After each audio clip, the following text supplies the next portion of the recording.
Okay,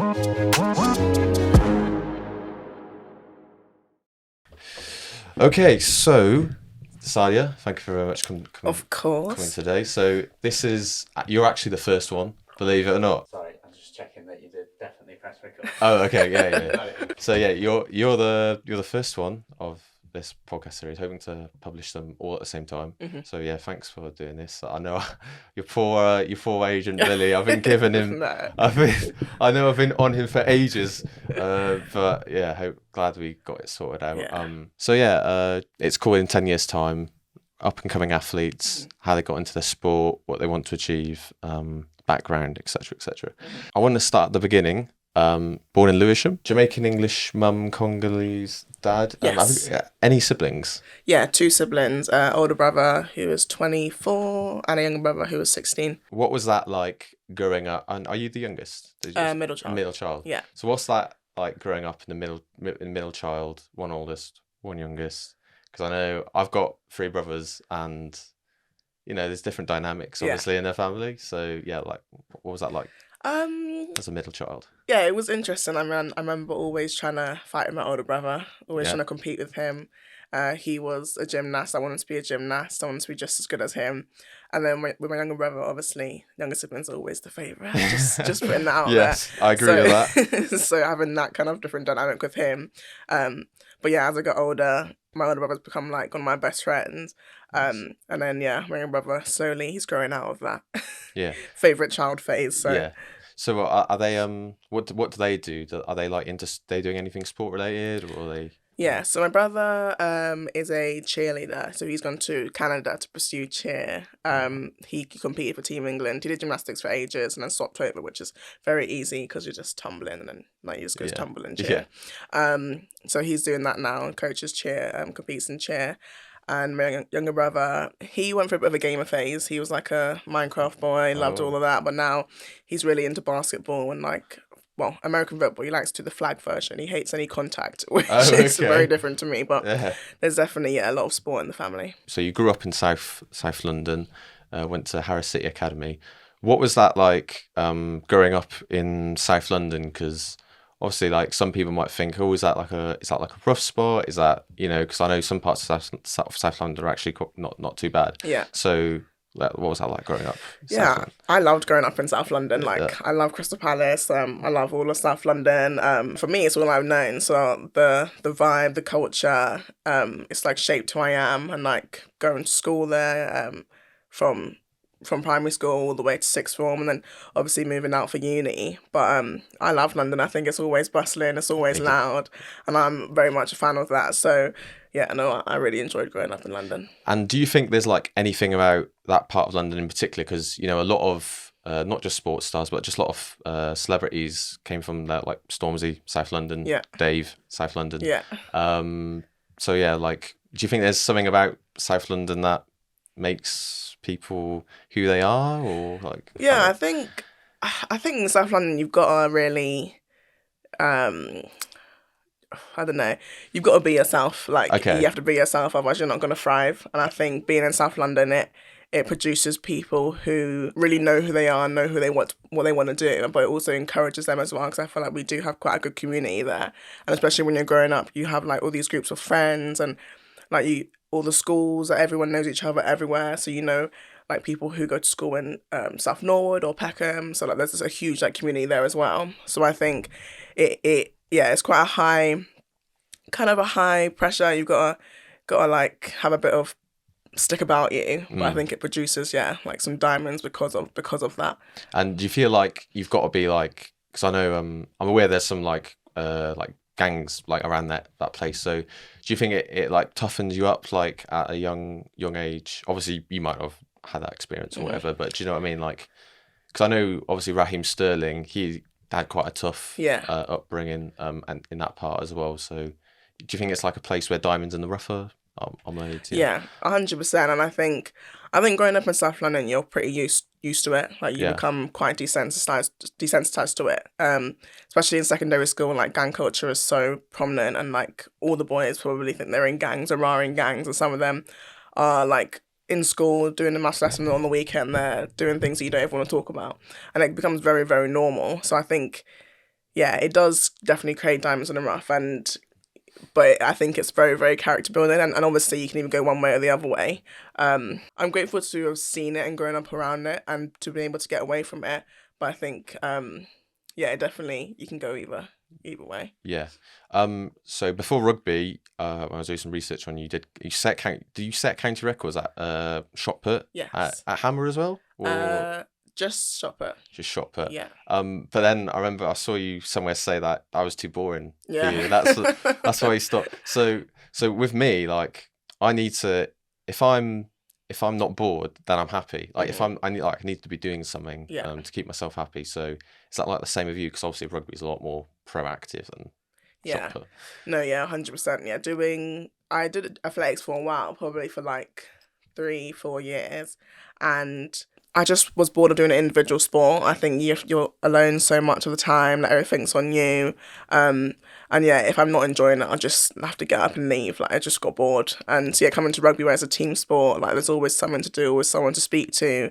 Yeah, it's definitely something I can see myself staying in a while purely because I enjoy it so much. Yeah. So you fell into rugby by someone accidentally. Well, you accidentally fell in it. You kind of got asked to come out of. Was it you were in a class? Yes. So what class was that? A science lesson. Oh, you grateful for that? Yes, I was very grateful for that. So you came out of a science lesson to get asked to fill in.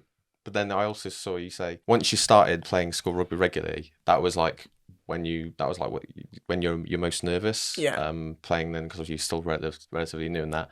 And like when I was playing rugby and when I was just younger, generally like around that time, I was a lot more nervous, a lot less confident in myself than now. Mainly because now I just don't really care as much. Is that the same with you? Like the more you got older, the less you cared? Yeah, I definitely think so. The more I got older, the less I cared. But I also think in secondary school, I was, especially when I was younger, I think I was more carefree. I think it's when you get into like the later teenage years. Because I know when I first started rugby, and they would just said, yeah, come play this game, throw this ball about, run forward, hit hard. I was like, yeah, all right, like I'll do that. And I think if I maybe found it in later years, I would have been a bit more shy and a bit more shying away from it. Because I found it when I was 13. But I think if that was 2 or even 3 years later, I might have been like, oh, I don't know what people are going to think of me. I don't know how it's going to come across. But yeah, I think that was a good age for me to find it, because I think when you're younger, you kind of just let things fly a bit. Yeah. And did you have a lot of friends doing it as well, or? Yeah. Okay. Yeah, so we had a lot of basically the whole team eventually was made up of all my friends and girls who I'd spent time with outside of school, who I was so similar to. So yeah, it was a great experience to have that, my first team being all my friends basically. When you got asked to fill in, was it Bryony that asked you, or was it Bryony Cleal, who's a former England player? But did she ask you because she's your PE teacher as well? No, it wasn't Bri. So Bri came to my school, I think, in year 9. But the teachers that was there before, it was just a random fixture. So Bri was one who set up the rugby academy at my school in year 9, and there'd been a rugby academy for the boys. But yeah, she didn't come till a couple years later. It was actually another teacher who just got me on the lesson to go to rugby. Fair enough. So how much, obviously when she came in year 9, so you've been playing it for a couple of years at that point? So, but you also said that obviously if it wasn't for her, well, she was a big influence on you to keep playing. So how did she encourage you when you're at that part of your career? Yeah, I mean, yeah, she probably came in at the perfect point for me, because I think I was in 2 minds whether I wanted to stay in rugby or stay in athletics. I think I just started Hammer, so I'd started something new. I was a bit more stimulated. And she came in, and obviously the P department told her about me, and I think she was straight away like, right, I need to make sure we keep this girl in the sport. So I think she tried to build everything around me. She was like, you can be the captain of the team, you can get the girls to come, oh wow, when's the best time for you to be training after school, and she was definitely someone who instilled a lot of confidence in me. And she was one who encouraged me to go and join a team outside of school and pursue rugby outside of school as well. So to have someone there who was also playing for England, which I never even thought about playing for England. I was just playing rugby because it was fun. Didn't think anything about competing internationally, but to see her doing that at the same time while coaching me, wasn't just her words or her actions. It was seeing what she was doing, which was also a huge driver for me as well. And when she said, "Oh, I'll make you the captain," I'm guessing that must have been pretty good that she was saying that to you, and no one. I'm guessing she wouldn't have been saying that to every other. Maybe Yeah. she was. I don't know, but that must have been something because when I was in school, if I had a teacher praise me, or even in uni now, like if I have a lecturer that praises me, like singles me out, that makes me like I'm on top of the world. Like, Yeah. that makes me amazing. So I'm guessing it feels pretty similar for you. Yeah, no, definitely. I mean, I think I didn't really know what like level I was at in rugby because in school rugby is completely different. But to have someone who was like so high up being like, yeah, want me captain, like we think you're really good. I think that was my first time. I was like, oh, maybe I'm good at this. So Yeah. it was really nice. And obviously, you're studying sports science now at Loughborough Uni. But before then, when you started in high school, did you know what you wanted to be when you're older? Because I know a lot of kids around that time, they generally don't know what they want to be. So Yeah. No, I don't think I knew what I wanted to be yet. I mean, when I was younger, I thought I was going to be a chef for a while. I thought I was going to be a chef. I wanted to go on Junior Master Chef. nice. I thought I was going to be an artist. Bake Off, Junior Bake Off. No, not Bake No, Off. not Bake Can't Off. bake to save my life. Okay. But all the savoury stuff I can do. Yeah. Yeah, I thought I was going to be an artist for a while, but I always knew that I liked sport. Didn't know if I wanted to go into coaching or teaching. So yeah, it was always a bit up in the air. Okay. So you say coaching or teaching, so like a PE teacher or like a rugby coach, Yes. then, or something like that. And I know we're hopping in between different timelines now, but is that something perhaps you might be looking to do after rugby? I know that's way too early for you because you're 21 next week, aren't you? Yes, 21 next I'm week. 21. Well, when this comes out, you'll be 21. So this is a early or late happy birthday. Thank to you. But so yeah, is that something that you'd be interested in doing after? Yeah, I think definitely. I don't think I ever really wanted to be like a teacher or anything like that because I don't really like kids that much. But oh no, that's a great start. But now that I've like been in rugby for a while and I'm at the top point of my game at the moment and I've seen how that can affect young girls coming through and the impact I can have on those young girls, I think that would be my main driver if I was to go into coaching and go into teaching, is to be that person that these young girls can see. So definitely, yeah, coaching and teaching now. I think if I was going to go into coaching, it would obviously be for a rugby club or be in a school. I think that would be my main thing, being able to go into schools and be that like first person or that first point of contact for a young girl coming into rugby. So yeah. Nice. So obviously you are a professional. You are a professional now. So when you told your family, because when I was watching I think another podcast you did, they didn't really know too much about rugby. Yeah. So when you told them, oh, this is what I want to do, like this is what I want to do for my career for the next 10, 20 years or whatever, what was their reaction? I mean, I know they're really supportive now, but like, what was their initial reaction? And like, yeah, I mean, I don't think we've even had the like official conversation really because I've always been quite a go with the flow Right. person. Like when I got into rugby initially, I was just doing it because I enjoyed it. Even when I was going through like the pathway, when I got into county for the first time, when I got into under 18s for the first time, I literally was like, oh, like this is nice. Like go to the trial, play rugby, do what I enjoy, get accepted. Oh, this is really nice. And Yeah. then got called into pre-season for England. And I was like, oh, yeah, this is pretty cool. This is pretty Nice, cool. And yeah. I don't think it was until I got my first cap really, that I was like, okay, maybe this is something that I actually want to do Yeah. long term. Yeah, definitely. So yeah, they're very, very supportive. Mum is so supportive. She's like a rugby nose now. Anything she can learn about the game, ask questions about, she's there. So yeah, they're very, very supportive of me. Because her and was it your auntie? Yes. Yeah, they flew out to Auckland to see you. I know. Or I'm not going to go on to them because I know you talked about that final a lot, and I know how painful it is. Yeah. But I mean, that must have been pretty amazing, like at the final to like see her. And Oh stuff. yeah. No, it was amazing to be able to have her out there in New Zealand too. Yeah. So obviously you're a student now, second year. Yes. Second year.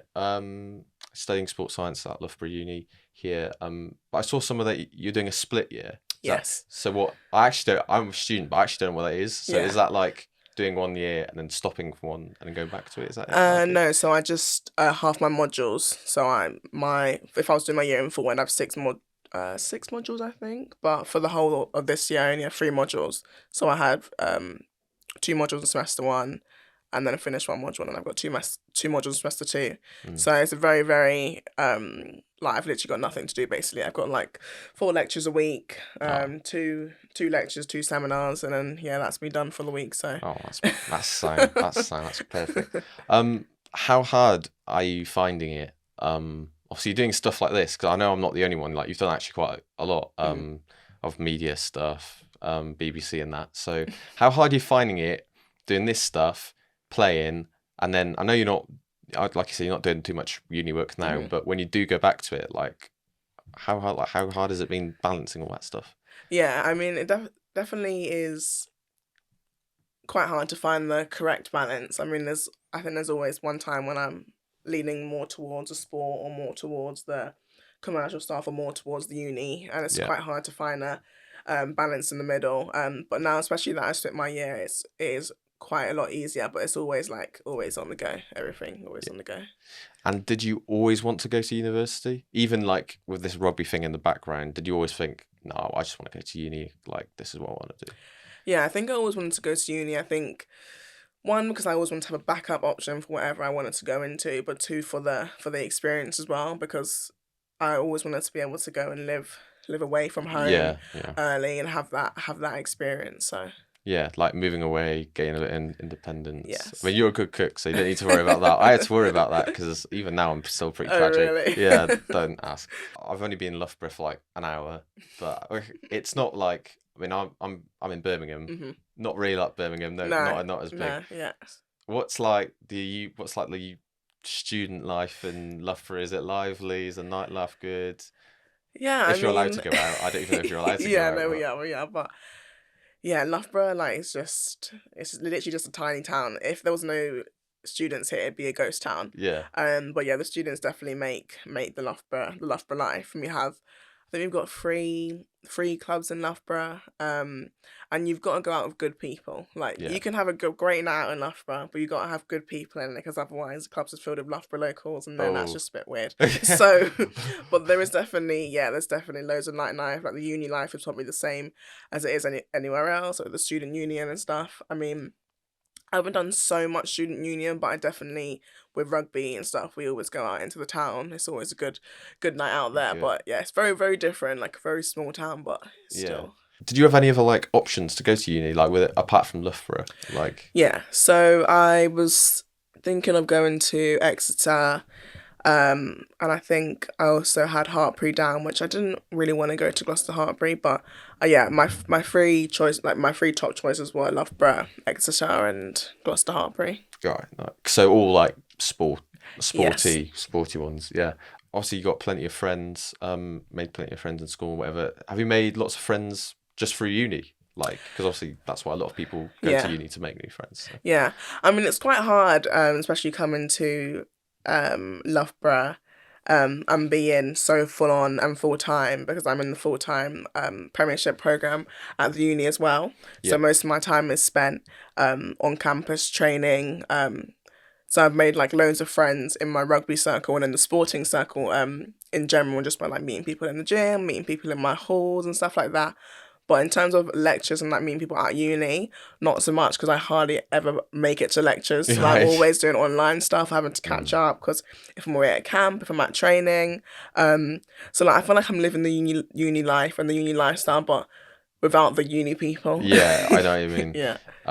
So obviously you're playing for England now, playing for a Premier 15 side, doing all this stuff. Like, how have you motivated yourself, like as a young athlete? Because sometimes I think like a lot of young people are a bit. I mean, I was quite apathetical a couple of years ago. But like how do you like motivate yourself to do something?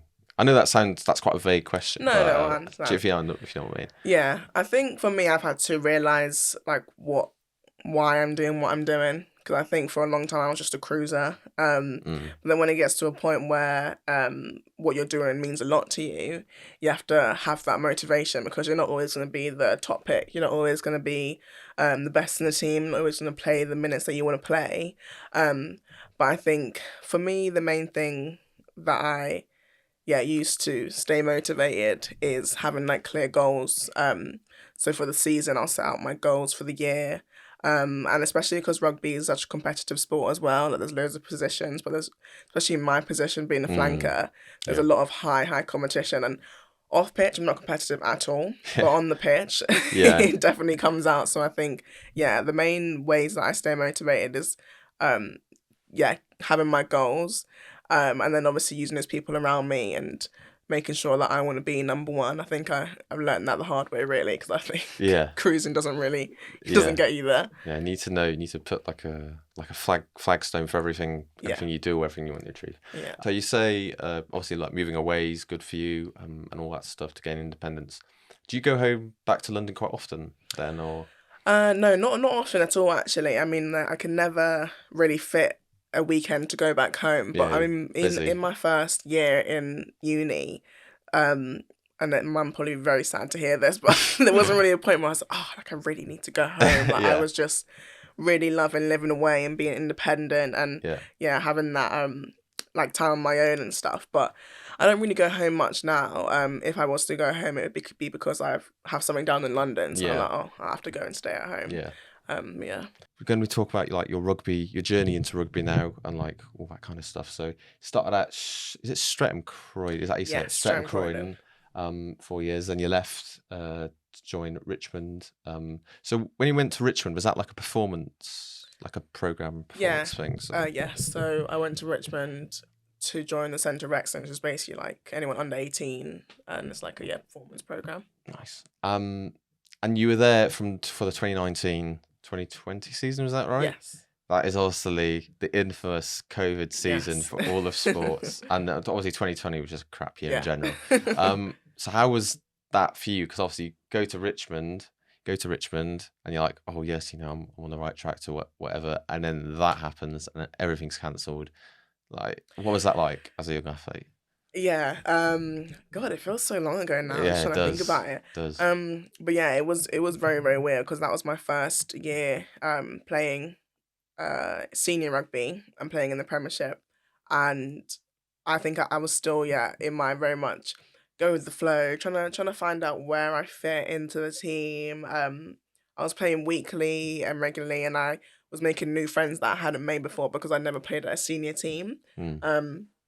And obviously it's a whole new dynamic when you go there. But yeah, when COVID hit, I think I was a bit I don't really remember how I felt or how I reacted, but I was in sixth form at the time, and I think I was just more happy that I got time off sixth form. So I think everything else was like pushed to the back of my mind. When I got everything, like the exams were cancelled because I was in year 13. Finally, I was like, oh, God, I'm glad, all right, Although there was obviously some negatives to it as well, but yeah. So and then you went to Wasps. Yes. After that, you're only there for one season, I believe. Obviously Wasps now. I was only recently announced that they're going to be playing Championship, not anything lower. So I should have looked more into it. But did you leave Wasps, or were you in there for one season because of their financial problems, or did you leave because you wanted to go to Loughborough? Or? Yeah, I'd always planned to go to Loughborough, so I always knew that I was going to be at Wasps for one season. But the season that I was at Wasps, we were actually doing really, really well. We had like a great bunch of players. We made top 4 that year, made it to the semis. Yeah. And like looking back now, I had no idea that Wasps would be in this position that they are in now. And I remember always saying, like to Giselle, the head coach, that if I come back to London, I'm going to come back to Wasps. So I was thinking that I'd be in the same place that I was when I left it. But yeah. So I remember you also saying in an interview, you feel like for women's rugby, women's teams to thrive or whatever, that they need to be like incorporated in like the men's ones, or they need help from the men's ones, or something like that. Obviously, the men's game in England anyway, it's not doing good with like Worcester, Wasps, etc. So are you worried that that's how big of a knock-on effect that's going to have on women's rugby? Because women's rugby at the moment's like a lot of women's sports at the moment, it's just going up and up and up. But now you've got this setback in the men's game. Are you worried about that at all? No, I don't think it's ever worried me really. I think with what's going on in the men's game with Wasp and Worcester, I mean, we previously saw it with like Saris and stuff when they went over the payment cap and but I think within the men's game, I don't really know what goes on behind the scenes, but they always manage to come back and find this money somewhere, and then they're get some loan or grant or something. literally back in the game, all fine. Yeah. And I think, like, we've seen that Worcester have been able to, Worcester Warriors, the women's team, have been able to separate themselves from the men's team and stay in the Prem and stay playing rugby week in, week out. I do still agree that the women's game, to be able to keep on the trajectory that it is going, they need help from their men's partners. But yeah, I don't think it's worrying, because I think the men always find find a way somehow. Yeah. So before you went, you played for the England senior team. You captained England under 18s, but that was in sevens. That was in sevens. So for those who don't know, that's when you have 7 players. It says it in the name. But so did you enjoy? Because obviously you haven't. I don't think you've played sevens since, have you? What do you prefer? Do you prefer I know it's been a while since you last played it, but do you prefer sevens? Do you prefer 15s? Would you go back to sevens? I think definitely right now I prefer 15s.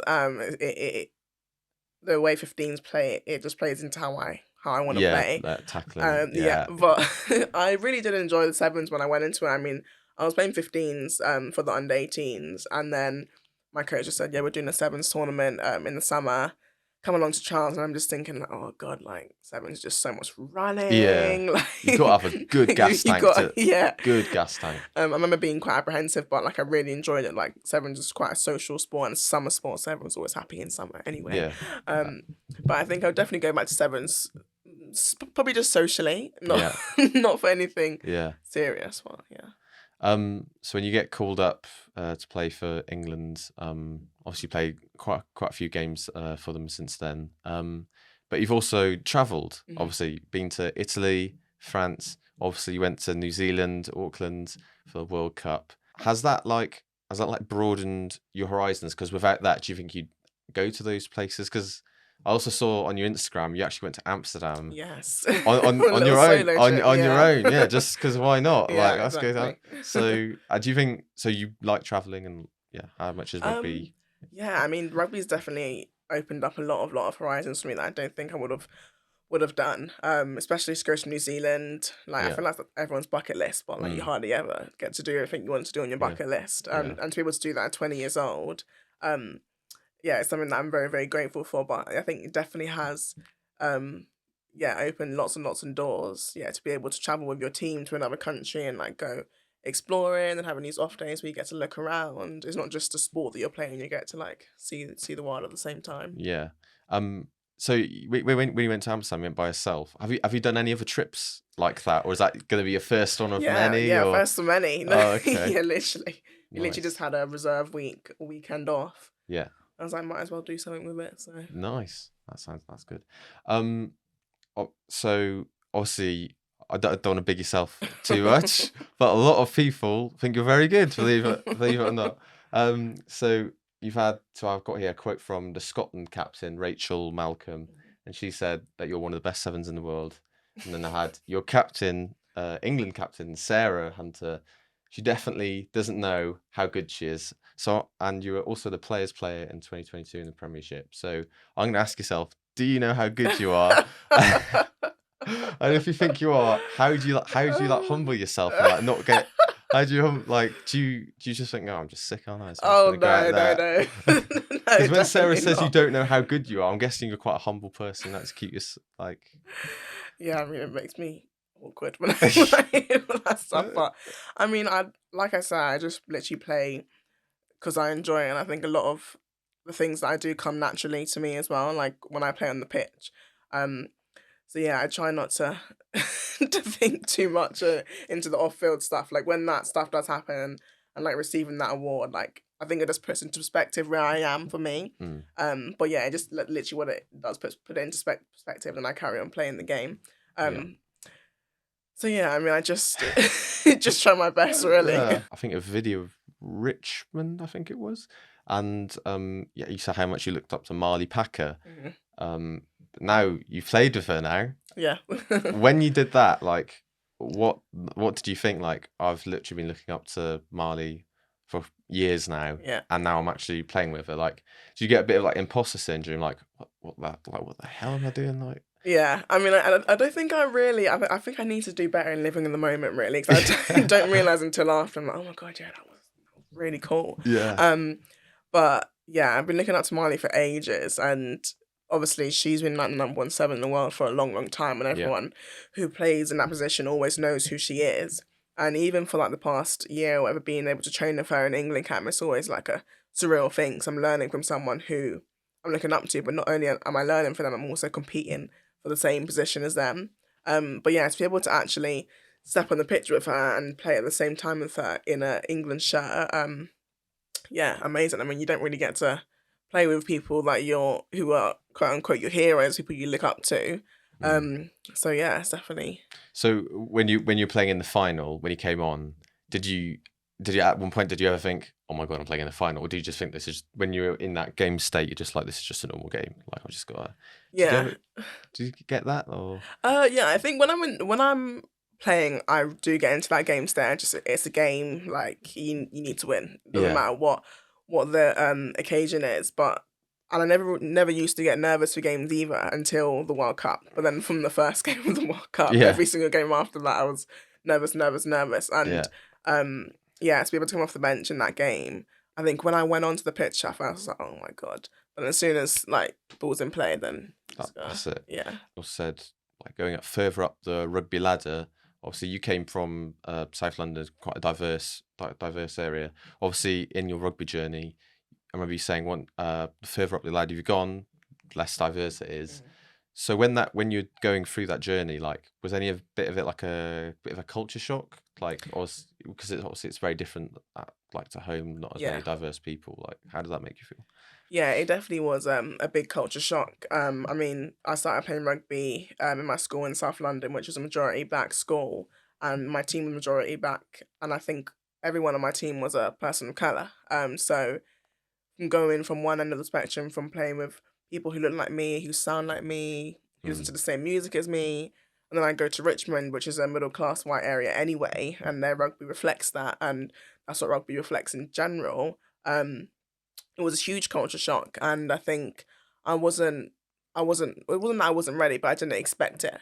So it's been a lot of adapting, a lot of learning, a lot of understanding, over the years.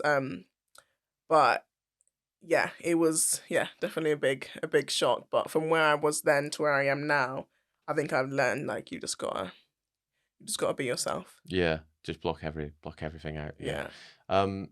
Shauna Brown, obviously she's one of the players of colour in the last squad. Yes. Obviously, she's gone now. Unfortunately, I I remember you saying, I think it was like a Red Roses thing you did with her, and you said like she's like your agent, like 'cause she helps you out with Instagram, Twitter, all that kind of stuff. So obviously you got your mum, but is Shauna like an extra maternal figure in like your rugby career? Yeah, 100%. Like Shauna's, I always say she's like my auntie, but I say she's not like that. So she's like a big sister. Yeah. But like ever since I like joined the Prem and was on like the rugby scene, she'd like message me on Instagram like, randomly, like, oh, like you're gonna be the next one in. Like when you're in, like I'm gonna be here. Like as soon as I got called into the England squad, I got a message from her straight away, being like, I knew you were gonna do it, but like we never had been like friends per se out before that. Yeah. But she was always looking out for me, and then as soon as I got into that squad, she was like the first person I could always go to. She was always someone who kept me very grounded. Always someone who made me think about the future and like what I wanted to do. So yeah, she definitely was like a big sister figure for me. Obviously, so she's gone, and then Simon Middleton, England head coach, he's going to go after the Six Nations. How obviously those two have been quite an influential like partnership in like England women rugby. So the fact that the two of them are going in quite a short space of time between each other, like how much of a loss do you think that's going to be for you guys? Or maybe it's not. Maybe we're just going to get the new guys and we're going to crack on exactly the same. Like, how does that make you feel that both of those guys are going to go? Yeah, I mean, Simon Middleton, he's been in the game for ages, and he's had a very, very successful run with the girls as well. And same with Shauna, she wasn't around for so long, but she had a big impact on the squad and also women's rugby. Yeah. But I feel like for Shauna, and for Simon Middleton, they've done what they could have or what they wanted to do. And for them, it's obviously the right time to leave. And I think with the way we're going right now, and with 2025 coming up, you can only take positives from being able to get a new set of coaches, a new team. After having such a successful year despite the loss, I think we can only keep going now. So I think it will be a good thing, and obviously it's a huge loss for the squad and for the girls, especially for the older girls who have been with mids for a long time. And for me, he's obviously the person who said, "Yeah, we'll bring her in." Oh, nice. It's also, yeah, it is a loss, but I think there's only positives I can go from here. And he's also said, like, after he leaves, he would like a female coach involved in some way, because I don't think there's any at the moment in the setup. Yeah.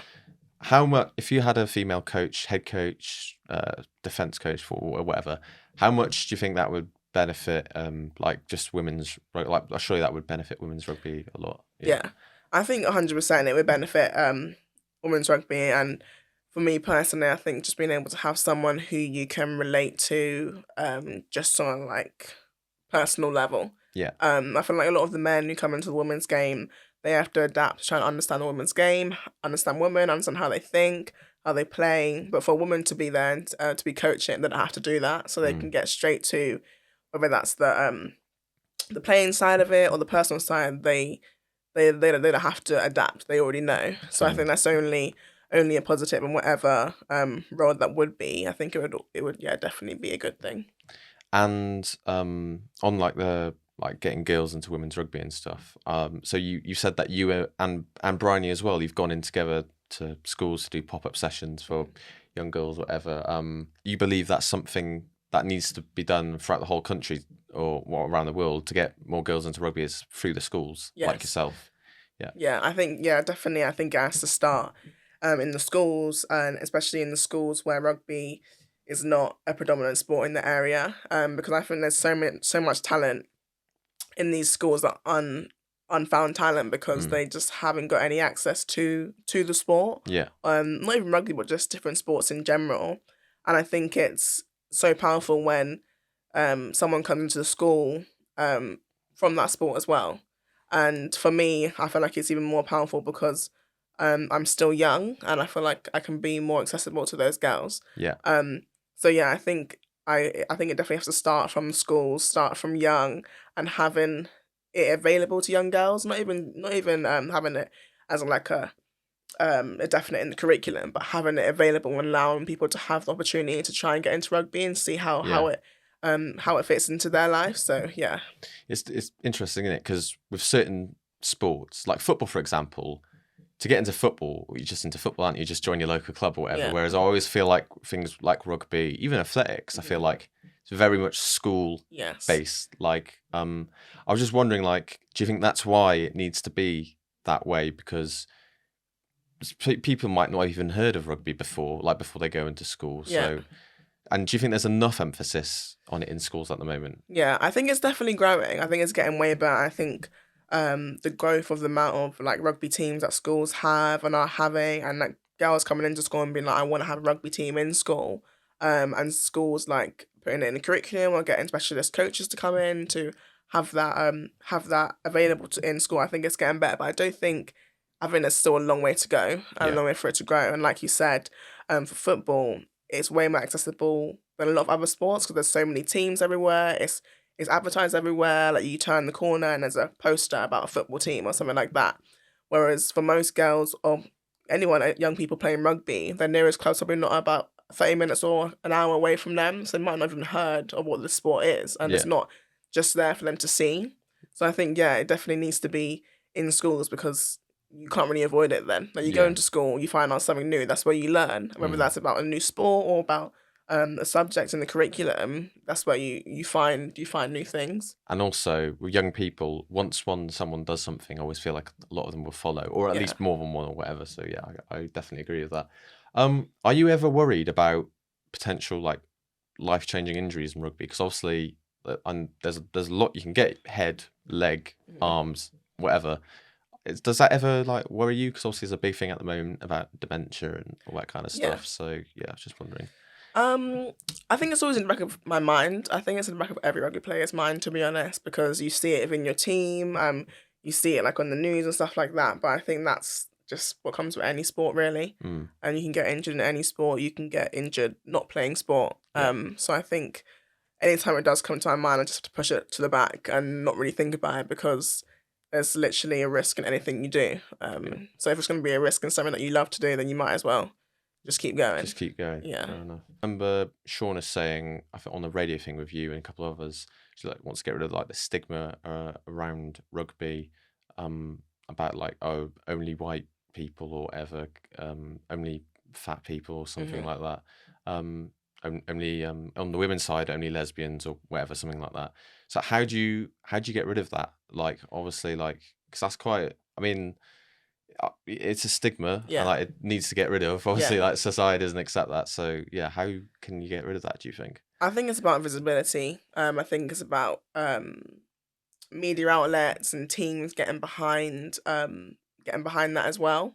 We've seen it with like the LGBT movement, LGBTQ movement, with like wearing the rainbow laces and stuff like that, and having that visible to the public to say that what we do stand with this, and it's not just for gay people, but we do have these people in our team, and to have like people come out on social media who, like Shauna, who are out and proud, like she's a very proud black woman, and she said, I play rugby and who cares? Like, I'm like any other normal person.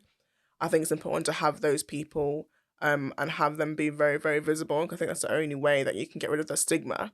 Because if it's talked about hush hush around the clubs, or like you think about it, no one else is gonna know.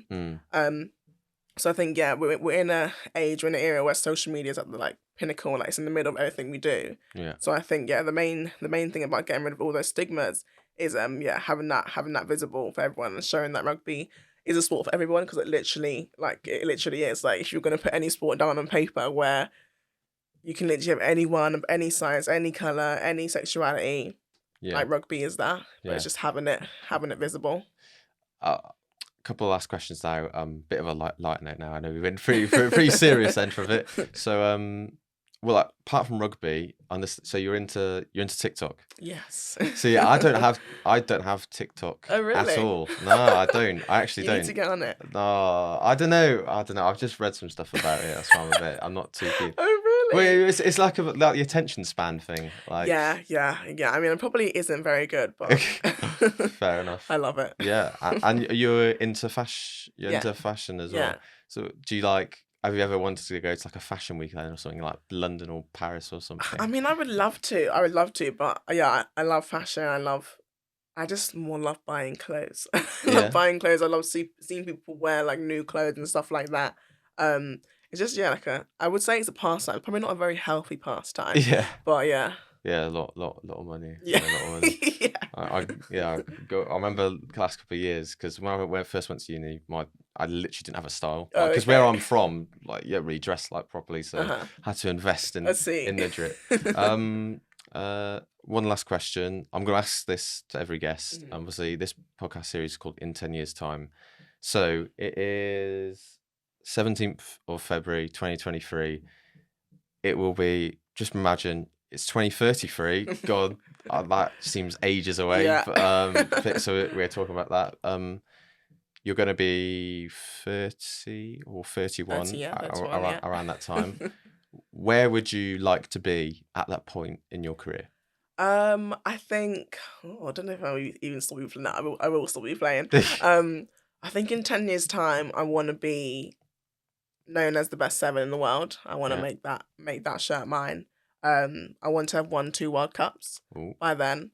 And I think I want to be a really influential figure for young girls coming through, and feel like I have done my bit in that side growing rugby. Sadia, thank you very much. Thank you for having You've been me. a great guest.